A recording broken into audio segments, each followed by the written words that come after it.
ತಾರಾಲಯಕ್ಕೆ ಸ್ವಾಗತ. ನಾನು ಪವಿತ್ರ ಗೌಡ. ಮನರಂಜನೆ ವಾಹಿನಿಗಳಲ್ಲಿ ಹಳೆ ಧಾರಾವಾಹಿಗಳು ಮುಗಿದ ಕೂಡಲೇ ಹೊಸ ಕತೆ ಹೊತ್ತು ಹೊಸ ಧಾರಾವಾಹಿ ಪ್ರಸಾರವಾಗ್ತದೆ. ಇದೀಗ ಕಲರ್ಸ್ ಕನ್ನಡ ವಾಹಿನಿಯಲ್ಲಿ ಮತ್ತೊಂದು ಹೊಸ ಕತೆ ಶುರುವಾಗ್ತಾ ಇದೆ. ಈಗಾಗಲೇ ಪ್ರೋಮೋ ಸಹ ಬಿಡುಗಡೆಯಾಗಿ ವೈರಲ್ ಆಗ್ತಾ ಇದೆ. ಪ್ರೋಮೋ ನೋಡಿ ನಟ ದರ್ಶನ್ ಅಭಿಮಾನಿಗಳು ಖುಷಿಯಾಗಿದ್ದಾರೆ. ಕಾರಣ ಅದರಲ್ಲಿ ದರ್ಶನ್ ಕ್ರೇಜ್ ದರ್ಶನ ಮಾಡಿಸಲಾಗಿದೆ. ಪ್ರಿಯಾ ಆಚಾರ್, ರಾಘು, ಮಿಥುನ ರಾಶಿ ಧಾರಾವಾಹಿ ಖ್ಯಾತಿಯ ವೈಷ್ಣವಿ ಹಾಗೂ ವಿಕಾಸ್ ಈ ಧಾರಾವಾಹಿಯ ಲೀಡ್ ರೋಲ್ಗಳಲ್ಲಿ ಕಾಣಿಸಿಕೊಂಡಿದ್ದಾರೆ. ಇಬ್ಬರು ಸಹೋದರರು ಹಾಗೂ ಇಬ್ಬರು ಸಹೋದರಿಯರ ನಡುವಿನ ಪ್ರೇಮ್ ಕಹಾನಿಯೇ ಧಾರಾವಾಹಿ ಕತೆ ಅನ್ನೋದು ಗೊತ್ತಾಗ್ತಾ ಇದೆ. ಇನ್ನು ನಾಯಕ ಹಾಗೂ ನಾಯಕಿ ಇಬ್ಬರು ನಟ ದರ್ಶನ್ ಅಭಿಮಾನಿಗಳು. ನೆಚ್ಚಿನ ನಟನ ಸಿನಿಮಾ ನೋಡೋಕೆ ಚಿತ್ರಮಂದಿರಕ್ಕೆ ಬಂದಾಗ್ಲೂ ಲವ್ ಟ್ರ್ಯಾಕ್ ನಡೆಯುವಂತೆ ಪ್ರೋಮೋದಲ್ಲಿ ತೋರಿಸಲಾಗಿದೆ. ಗಜ ಸಿನಿಮಾ ರಿಲೀಸ್ ಆಗಿ ಚಿತ್ರಮಂದಿರದ ಮುಂದೆ ಕಟೌಟ್ ಹಾಕಿ ಅಭಿಮಾನಿಗಳ ಸಂಭ್ರಮಾಚರಣೆಯನ್ನ ತೋರಿಸಲಾಗಿದೆ. ಇದು ಸಹಜವಾಗಿಯೇ ನಟ ದರ್ಶನ್ ಅಭಿಮಾನಿಗಳ ಗಮನ ಸೆಳೆದಿದೆ. ಪ್ರೋಮೋ ವೈರಲ್ ಆಗ್ತಾ ಇದೆ. ಇತ್ತೀಚೆಗೆ ವಿಭಿನ್ನ ಕಾನ್ಸೆಪ್ಟ್ ಗಳಲ್ಲಿ ಕಿರುತೆರೆ ಧಾರಾವಾಹಿಗಳು ಮೂಡಿ ಬರ್ತಿವೆ. ಯಾವುದೇ ಸಿನಿಮಾಗಿಂತ ಕಮ್ಮಿ ಇಲ್ಲ ಅನ್ನೋ ರೀತಿ ಧಾರಾವಾಹಿಗಳನ್ನ ಕಟ್ಟಿಕೊಡ್ತಾರೆ. ಇನ್ನು ಮೊದಲ ಪ್ರೋಮೋ ಅನ್ನೋದು ಬಹಳ ವಿಶೇಷ. ಅದಕ್ಕಾಗಿ ಸಿಕ್ಕಾಪಟ್ಟೆ ತಲೆ ಕೆಡಿಸಿಕೊಂಡು ತಂಡಗಳು ಕೆಲಸ ಮಾಡ್ತಾ ಇವೆ.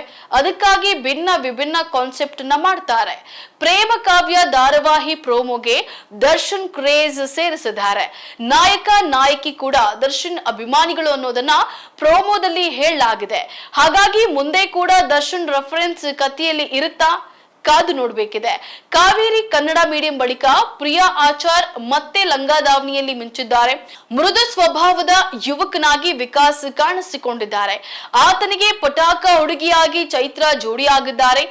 ಬಹಳ ಗಂಭೀರ ಮಾಸ್ ವ್ಯಕ್ತಿತ್ವದ ಯುವಕನಾಗಿ ರಾಘು ಮಿಂಚಿದ್ದು, ಆತನಿಗೆ ಜೋಡಿಯಾಗಿ ಮೃದು ಸ್ವಭಾವದ ಹುಡುಗಿಯಾಗಿ ವೈಷ್ಣವಿ ಕಾಣಿಸಿಕೊಂಡಿದ್ದಾರೆ. ತಮಿಳಿನ ಸಿಂಧು ಭೈರವಿ ಧಾರಾವಾಹಿ ರೀಮೇಕ್ ಪ್ರೇಮ ಕಾವ್ಯ ಎನ್ನಲಾಗ್ತಾ ಇದೆ. ಪ್ರೋಮೋ ಅಭಿಮಾನಿಗಳಿಗೆ ಇಷ್ಟವಾಗಿದೆ.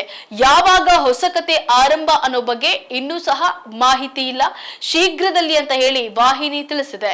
ಇನ್ನು ದರ್ಶನ್ ವಿಚಾರಕ್ಕೆ ಬಂದ್ರೆ ಸದ್ಯ ಡೆವಿಲ್ ಚಿತ್ರದಲ್ಲಿ ನಟಿಸ್ತಾ ಇದ್ದಾರೆ.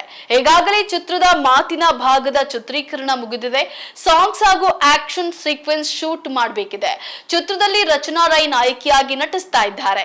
ಇನ್ನುಳಿದಂತೆ ಮಹೇಶ್ ಮಂಜ್ರೇಕರ್, ಅಚ್ಯುತ್ ಕುಮಾರ್, ಶರ್ಮಿಳಾ ಮಾಂಡ್ರೆ ಸೇರಿದಂತೆ ದೊಡ್ಡ ತಾರಾಗಣ ಈ ಚಿತ್ರದಲ್ಲಿದೆ. ದಸರಾ ವೇಳೆಗೆ ಡೆವಿಲ್ ಸಿನಿಮಾ ತೆರೆಗೆ ಬರುವ ನಿರೀಕ್ಷೆ ಇದೆ. ಮಿಲನ ಪ್ರಕಾಶ್ ಚಿತ್ರವನ್ನ ನಿರ್ಮಿಸಿ ನಿರ್ದೇಶನವನ್ನ ಮಾಡ್ತಾ ಇದ್ದಾರೆ. ಸುಧಾಕರ್ ರಾಜ್ ಛಾಯಾಗ್ರಹಣ, ಅಜನೀಶ್ ಲೋಕನಾಥ್ ಸಂಗೀತ ಈ ಚಿತ್ರಕ್ಕಿದೆ. ಚಿತ್ರದಲ್ಲಿ ಮುಖ್ಯಮಂತ್ರಿಯ ಪಾತ್ರದಲ್ಲಿ ಕೂಡ ದರ್ಶನ್ ನಟಿಸ್ತಾ ಇದ್ದಾರೆ. ಬೆನ್ನು ನೋವಿನ ಸಮಸ್ಯೆಯಿಂದ ದರ್ಶನ್ ಬಳಲ್ತಾ ಇದ್ದಾರೆ. ಹಾಗಾಗಿ ಮೊದಲು ಮಾತಿನ ಭಾಗದ ಚಿತ್ರೀಕರಣವನ್ನ ಮುಗಿಸಲಾಗಿದೆ. ಬೆಂಗಳೂರು, ಮೈಸೂರು ಹಾಗೂ ರಾಜಸ್ಥಾನದಲ್ಲಿ ಡೆವಿಲ್ ಚಿತ್ರೀಕರಣ ನಡೆದಿದೆ.